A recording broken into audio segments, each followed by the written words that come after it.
Pues el siguiente tema que teníamos para tratar hoy, la verdad que es una cosa muy interesante por la que nos han preguntado mucho en redes sociales, que es un artículo que salió recientemente, en el que además el primer autor es un investigador español que se llama Juan Calderón Bustillo, además de la Universidad de Santiago de Compostela, donde trabaja también nuestro amigo José Edelstein. Y de hecho creo que José estuvo hablando con él en Instagram el otro día dentro de este programa de eventos de Amautas, que bueno, tuvieron ahí una conversación sobre este artículo, ¿no?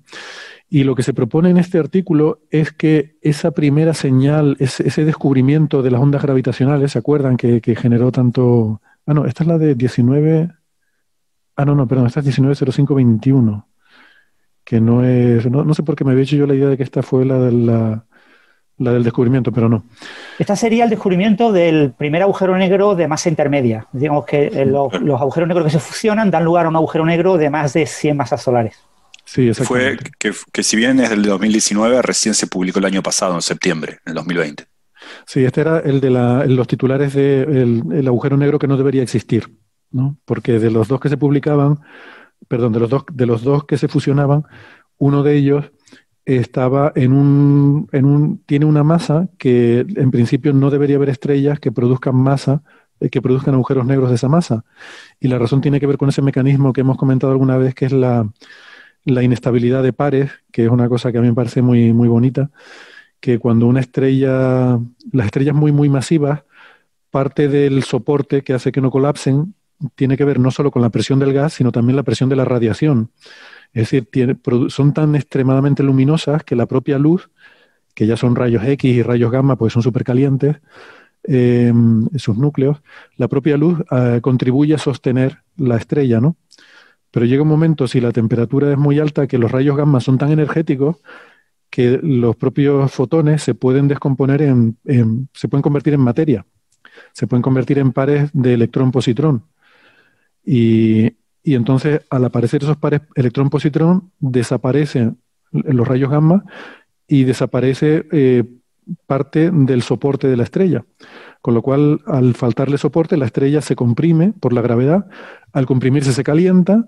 Al calentarse, este efecto va a más, porque cuanto más caliente, más fotones energéticos. Cuanto más fotones energéticos, más fotones se convierten en pares electrón-positrón, con lo cual pierdes más fotones todavía. O sea, es un poco lo contrario de lo que pasa habitualmente, que cuando tú la aprietas se calienta y eso ayuda a sostener y se forma un equilibrio así. Aquí es lo contrario. Cuanto más lo aprietas, más soporte pierde y entonces se aprieta más todavía y así, ¿no? Y ese círculo vicioso al final da lugar a una explosión de supernova bestial que supuestamente aniquila toda la estrella. Esa es un poco la teoría. Y eso es lo que da lugar a estos titulares de que no deberían existir esos agujeros negros porque no debería haber estrellas con la masa adecuada para dar lugar a esos agujeros negros, ¿no? Bueno, eso había quedado un poco ahí. Quizás una posibilidad que se había dicho es que ese agujero negro ya hubiera provenido de una fusión anterior de otros dos, o sea, que no se hubiera formado de la fusión de una única, que no proviniera de una supernova. Y aquí lo tenemos, José Edelstein, doctor en ciencias físicas, profesor de la Universidad de Santiago de Compostela. ¿Qué tal, José? ¿Cómo estás? Entonces, esta fusión de agujeros negros, en principio, de este evento del 190521, en este artículo de tu colega José, estamos diciendo también de la Universidad de ahí de Santiago de Compostela, propone una cosa radicalmente diferente, y es que hacen simulaciones según las cuales lo que tenemos aquí en realidad no son agujeros negros, sino estrellas de bosones que colisionan de frente. Y además dice que es ligeramente mejor el ajuste a los datos por, bueno, cosas que ya podemos luego entrar a comentar en los detalles, ¿no? Esto es muy exótico, ¿no? Sí, sí, lo es.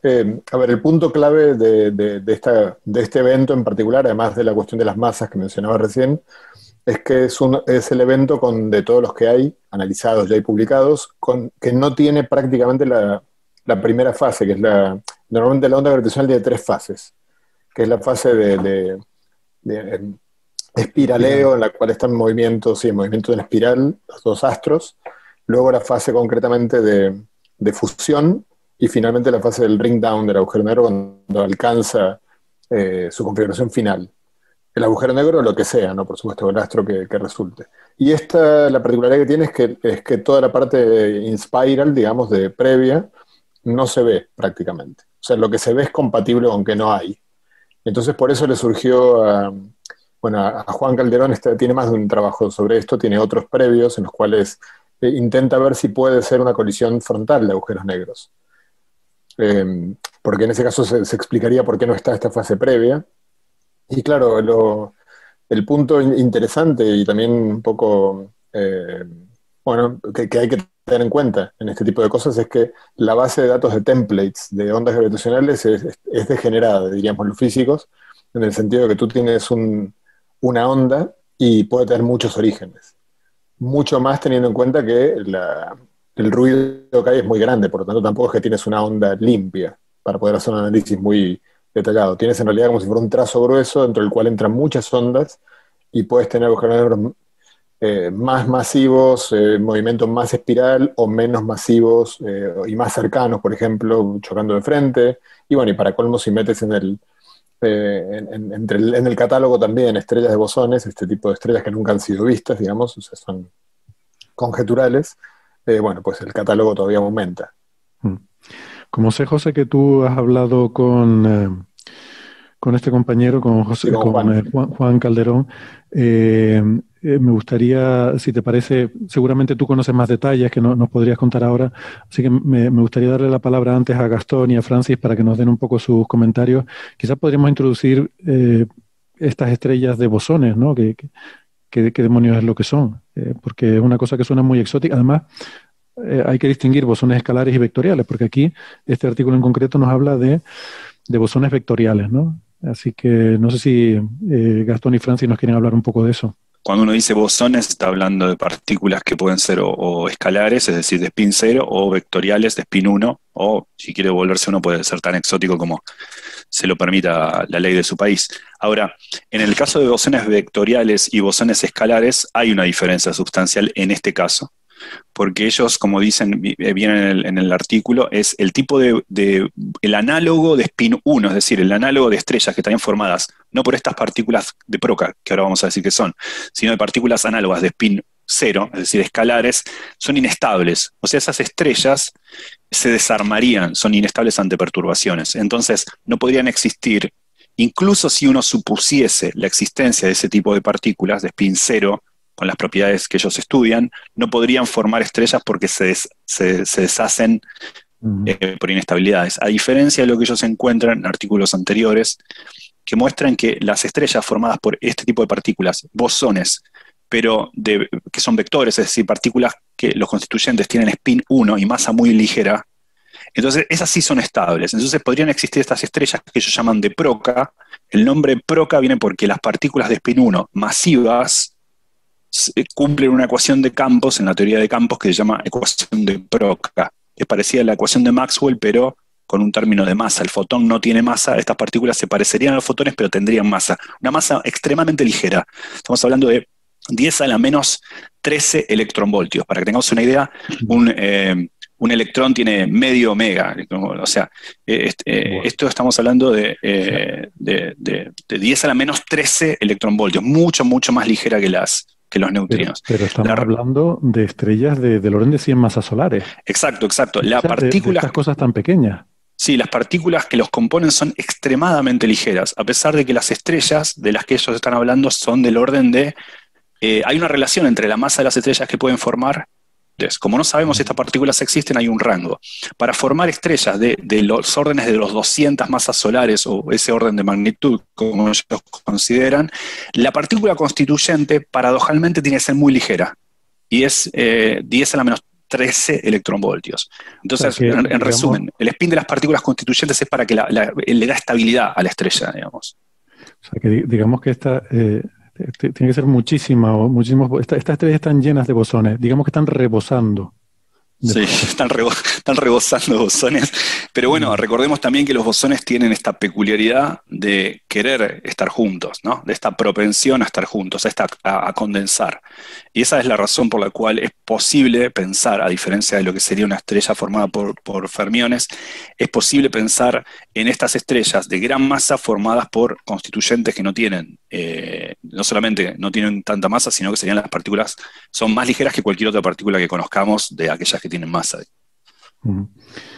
Francis, una pregunta que siempre he tenido más general que todo esto, ¿no? Cuando hablamos de partículas escalares, vectoriales, tensoriales, asociamos, como decía Gastón, con spin 0, 1 o 2, ¿no? ¿Esto tiene que ver con que el campo asociado con estas partículas sea un campo escalar, vectorial? Por ejemplo, pensando en un campo vectorial como el electromagnético, que es un vector, ¿tiene que ver con esto o no?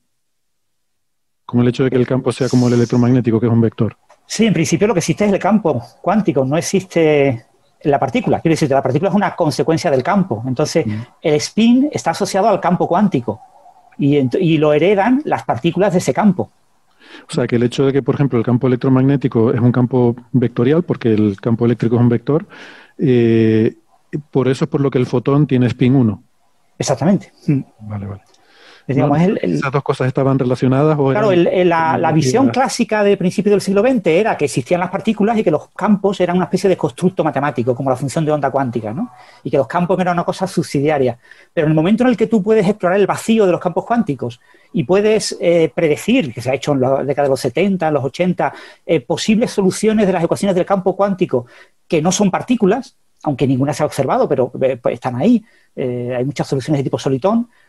Pues resulta que realmente lo que te das cuenta es de que el campo cuántico es lo fundamental y la partícula es como una consecuencia del campo, ¿no? Entonces eso ha cambiado un poco. Ese es un cambio de enfoque que no es del todo aceptado por todos los físicos. No sé lo que opinarán José y Gastón, ¿no? Hay mucha gente que opina, no, la partícula tiene que ser la verdad, el campo es una cosa subsidiaria, el vacío es algo absolutamente accidental. Que yo pueda explorar con experimentos el vacío no significa que el vacío sea una sustancia. Pero, sin embargo, hay muchos físicos que ya consideran que qué diferencia hay entre algo que yo pueda explorar y si yo lo puedo explorar como materia, como material, tiene que ser una sustancia. Entonces, el vacío, no hay ninguna razón por la cual debamos de descartarlo como sustancia, ¿no?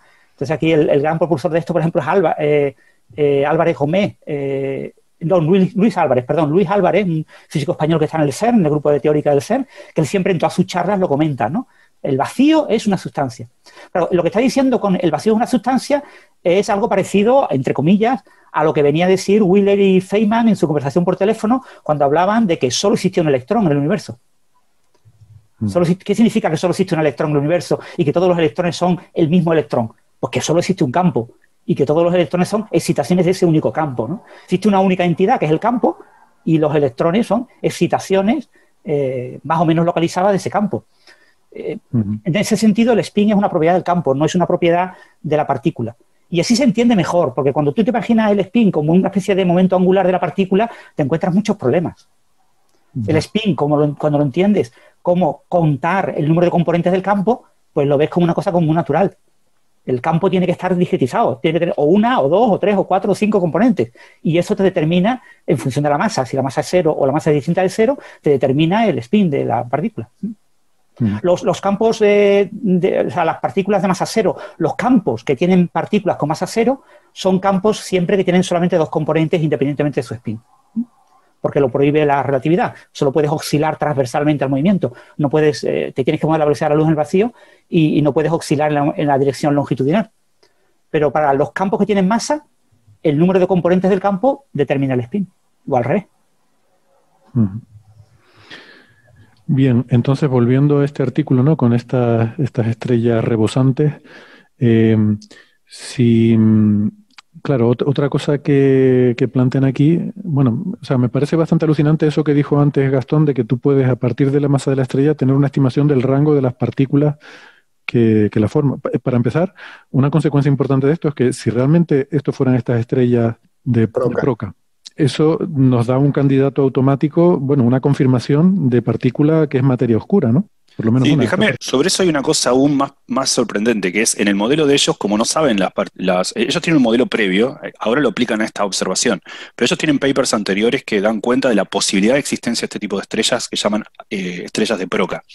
Pero la relación entre la masa de la estrella que pueden formar y la masa de la partícula que las constituye es inversamente proporcional. Es decir, si uno considera, por ejemplo, que tiene, como en este caso, tiene una estrella de 200 masas solares, o incluso 1000 masas solares, supongamos, si fuese, no para esta aplicación, pero en general, entonces uno puede pensar en 10 a la menos 13 electronvoltios. Pero si quiere una estrella del orden de la masa solar, la partícula constituyente tiene que ser más masiva, 10 a la menos 10 electronvoltios.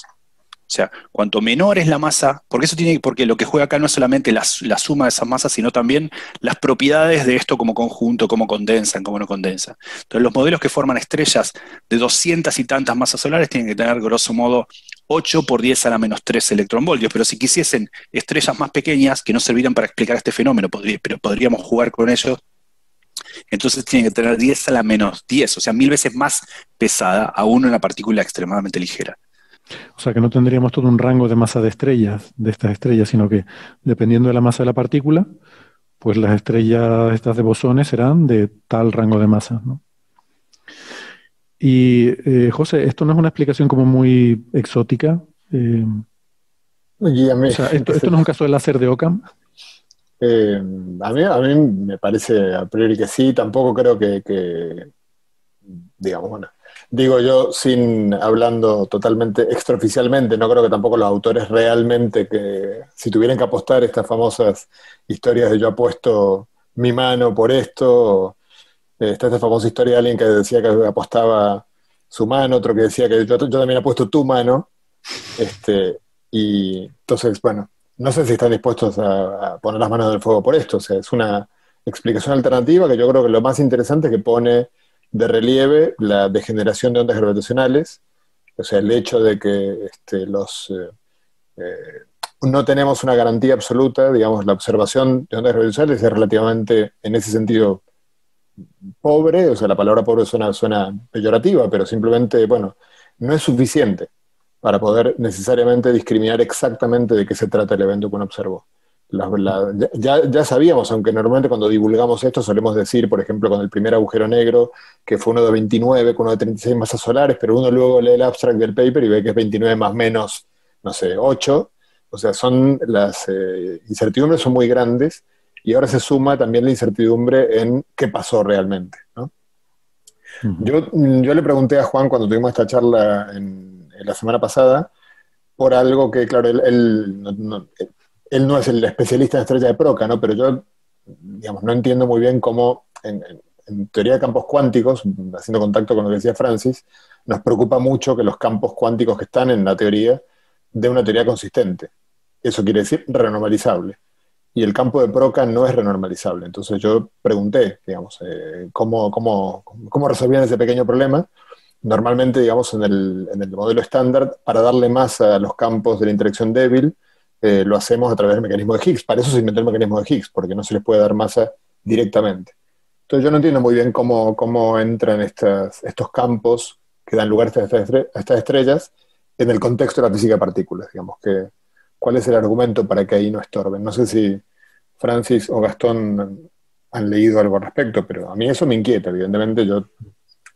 Podemos aprovechar para recordar lo que era que un campo sea renormalizable. Esto tiene que ver con que no parezcan infinitos en la teoría al construir los estados de las partículas, ¿no? Claro, sí. En general una teoría de campos, cuando uno la cuantiza, suelen aparecer infinitos casi en forma segura. Y es muy sorprendente, digamos, el hecho de que cierto tipo de teorías, que justo son las que luego utilizamos en el modelo estándar y que tienen una serie de características, particularmente lo que se llama la simetría de Gauge o Gauge, que están detrás de que uno pueda demostrar que los infinitos se pueden tratar de una manera consistente. Eso quiere decir aislarlos, eliminarlos, y no de manera arbitraria, sino de una manera única, que si dos observadores lo hacen distinto pueden correlacionar como lo han hecho, con esquemas de renormalización. Bueno, eso ha dado lugar a un premio Nobel, el premio Nobel de Tofte y Bellman, ¿no? Justamente una teoría de gauge, casi por definición, en la primera clase de teoría de gauge uno aprende que un campo gauge no puede tener masa, porque si no, no es un campo gauge. Entonces el lagrangiano, la teoría de Proca, que es una cosa que uno estudia cuando empieza a estudiar teorías gauge, es el primer ejemplo de una teoría que no funciona por ese problema. Y que de alguna manera es una de las motivaciones para el mecanismo de Higgs. ¿Cómo hacer para darle masa al campo gauge sin poner una masa explícita? Eso es lo que hace el mecanismo de Higgs. Entonces, estos campos de Proca, insisto, en física de partículas están excluidos, digamos, pero no sé cómo uno puede justificar ponerlos en astrofísica y luego que no estén... Sí. Pregunto ingenuamente, ¿no? ¿Será que yo pensaría ingenuamente, ¿no? Que sería como una teoría efectiva, es decir, siendo campos de gauge masivos de spin 1, podrían pensar que hay un mecanismo como el de Higgs o como el de Stuckelberg o alguno de esos que, en efecto, le donan masa a estas partículas. Ellos lo consideran como teoría efectiva de partículas masivas, pero que en el fondo, cuya masa les es donada, así como les es donada a las las partículas de electrodébil, ¿no? Puede ser, lo que pasa es que habría que bueno, y puede que lo haya, o sea, habría que construirse modelos de materia oscura en los cuales uno crea otros campos que no se hablan con los campos del modelo estándar. Solo gravitacionalmente hay un montón. Y puede ser que tengan uno en el cual tiene un mecanismo de Higgs que a su vez rompe simetrías, pero bueno, si uno mete toda la información que tiene de cosmología, de física de partículas, no hay tanto espacio para esto. Y yo no tengo muy claro, o sea, los autores son gente conocida que probablemente podría responder a esto. Yo no sé la respuesta, pero no es tan fácil poner, por ejemplo, campos gauge en el sector oscuro, sin entrar en conflicto con la cosmología, porque la materia oscura tuvo en un determinado momento, es crucial para las oscilaciones acústicas bariónicas. Entonces, si uno toca ahí, está tocando algo que luego se ve en el CMB. Entonces, o sea, yo no estoy seguro, quizás los autores lo tienen en cuenta y pueden dar una explicación coherente y consistente de eso.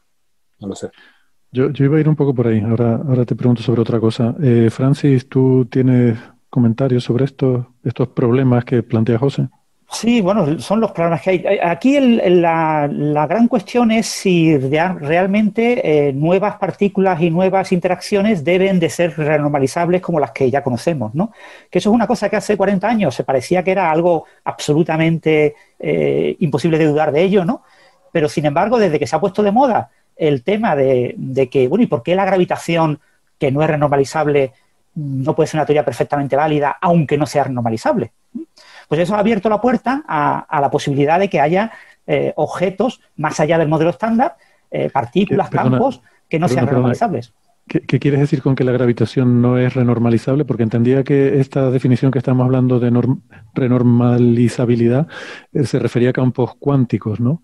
Claro, la versión cuántica natural propia de la gravitación de Einstein es muy fácil de construir. O sea, la gravitación cuántica es trivial cuantizar la teoría. El único problema que tenemos es que nos encontramos con una teoría que no es renormalizable.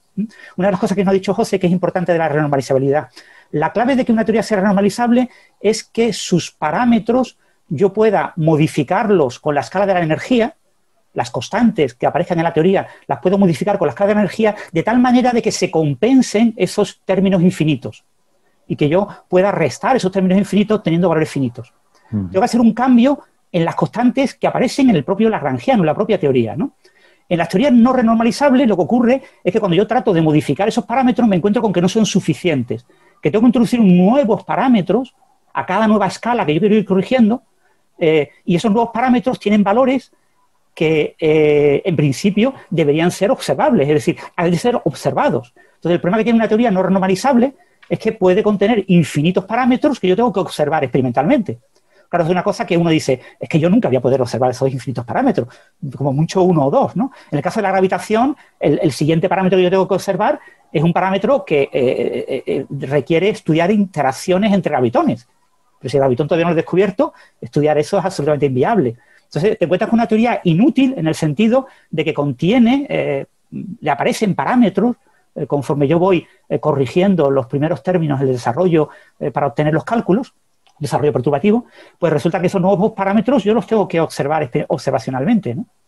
Y eso hace que las teorías no renormalizables sean como más incómodas y menos preferidas.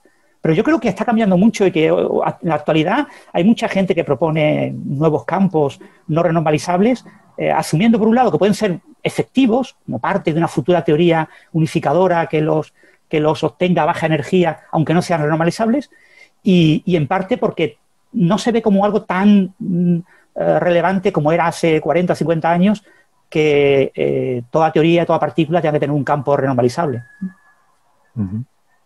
No sé qué opinarán mis compañeros al respecto. Yo puedo continuar con un chiste diciendo, al fin y al cabo, todo aquello que a lo que se parezca una cuerda cuando uno la mira desde escalas macroscópicas está bienvenido, digamos. No, pero hablando en serio, hay una... más allá de la consistencia de la teoría, ¿considera esta una teoría fundamental, una teoría efectiva, o como sugiere Francis, una suerte de jugar dentro de un nuevo paradigma acerca de para qué restricciones vamos a pedir una teoría de campos? En lo que hace a este fenómeno particular, a asumir que están estas estrellas formadas por bosones de Broca con esta masa de 8,7 por 10 a la menos 13 electronvoltios, extremadamente ligera, pero que forma estrellas muy grandes, del orden de las 200 tantas masas solares. Y en relación a lo que decía José, de que otro escenario es el más ortodoxo, que es que pensar que no, que hubo dos agujeros negros, difícil de explicar sus masas, pero con ciertas explicaciones para ello, que chocaron de frente. Estos dos escenarios no solamente son diferentes escenarios de lo que pudo haber pasado, sino diferentes escenarios de lo que pudieron haber dejado atrás. Si la colisión de dos agujeros negros dio lugar a un agujero negro, un tercer agujero negro, ese agujero negro es de unas 140 masas solares. El resto de 9 masas solares se fue en radiación gravitatoria en energía. En cambio, si el agujero negro que quedó resultante fue a través de la colisión de dos estrellas de bosones, asumamos estas que existen y asumamos que estas estuvieron ahí, entonces el agujero negro resultante sería de mucha más masa. O sea, lo que quiero decir es que este nuevo escenario no es solamente un escenario de lo que pudo haber pasado antes de la colisión, sino un nuevo escenario acerca de lo que pudo haber pasado después de la colisión. Es decir, se quedó un agujero negro. En el primer caso, si los progenitores fueron dos agujeros negros, un agujero negro de ciento y tantas masas solares, 142. Pero si el escenario es que colisionaron dos estrellas de Broca, entonces el agujero negro resultante es un agujero negro, pero de 200 y tantas masas solares. O sea, mucho más dentro del rango de agujeros negros de masas intermedias. O sea que si pudiéramos ir ahí y medir ese agujero negro, podríamos saber exacto. Cuál de las dos situaciones romperíamos esta degeneración en el espacio de parámetros de la que José estaba hablando. Pero bueno, lo que decía José es, incluso dentro del escenario de que los agujeros negros son los que colapsan, hay cierta degeneración que a veces no se ve reflejada en la precisión con la que se anuncia el descubrimiento, ¿no? También hay una diferencia en dónde pudo haber ocurrido. Sí, esto ocurrió en miles de millones de años luz de acá, no sé si creo que 7 por 10 a la 9 años luz de acá. Si el escenario es el de la colisión de dos agujeros negros, pero si el escenario es de la colisión de dos estrellas de bosones, estrellas de Broca, que dieron lugar a este agujero negro, entonces también se revé no solo la masa del agujero negro resultante, sino el hecho de que pudo haber ocurrido este evento mucho más cerca. Igual extragaláctico, por supuesto, pero más cerca. Hay diferencias, Tengo una objeción grandísima contra la colisión frontal de agujeros negros, si es que es inverosímil, porque estamos hablando de un agujero negro que si tiene, no sé, 80 masas solares, estamos hablando de un objeto de 240 kilómetros de radio. Sí. Colisionando con otro objeto del mismo tamaño, digamos, yo creo que la probabilidad debe ser muy cercana a cero, digamos. Sí. Sí. Y también hay un comentario en el paper. Perdón un segundito. Ellos, por lo que yo entendí al leer el paper, no es que digan que esa es la solución, sino que eso es lo que pueden simular y que seguramente si tú admites que puede haber una cierta circularidad en el movimiento, pues entonces eso lo que hace es que te amplía el rango de posibles masas permitidas a la partícula. O sea que también creen que podrían encontrar una solución, pero ellos no han sido capaces de simular ese caso, sino solamente el de la colisión frontal. O sea, no es que necesiten o sea, lo necesitan, pero por ellos poderlo calcular, no porque la hipótesis requiera que hayan tenido colisiones frontalmente. Yo pensé exactamente lo mismo. En astrofísica es imposible una colisión frontal entre dos cosas, vamos, imposible. No sé la estrella de bosones, pero no sé qué tamaño tienen, no estoy muy seguro de qué tamaño tienen. 100 y pico masas solares, ¿no? Sí, pero el tamaño tamaño físico ya. Tamaño físico, porque en agujeros negros sí que lo puedes calcular directamente, es muy rápido y es muy pequeño. No sé cuán compactas son estas estrellas de bosones. No lo sé. Sí, pero estoy recordando, del orden de 5 o 6 veces el radio de Schwarzschild, de ese tamaño, pero es lo que me viene a la cabeza, pero no lo he leído recientemente, el tamaño específicamente. Sí, también es pequeño y difícil de creer. Pero es interesante porque, digamos, yo creo que uno de los puntos para mí más interesantes que se vienen con la física de ondas gravitacionales es un censo, bueno, que ya lo estamos teniendo, ya tenemos 50 eventos, ¿no? De qué clase de agujeros negros tenemos, en qué cantidades, en qué proporciones en el universo, ¿no? Porque, por ejemplo, no tenemos ni idea si, ante la hipótesis de que el agujero negro esté de 85 masas solares, se produjo porque hubo una fusión previa, habría que comprender muy bien la tasa de fusiones para ver cuán factible es algo así. Y en particular me comentaba Juan, una cosa que uno no tiene muy presente, pero que en casi todas las fusiones de agujeros negros, incluso las que hemos visto, si uno pone los números, la probabilidad de que el agujero negro resultante salga disparado de la galaxia es altísima. O sea, es muy probable que ninguno haya quedado en una galaxia. Por lo tanto, fusiones sucesivas son, creo que muy improbables, o sea, son difíciles de sostener. Curioso.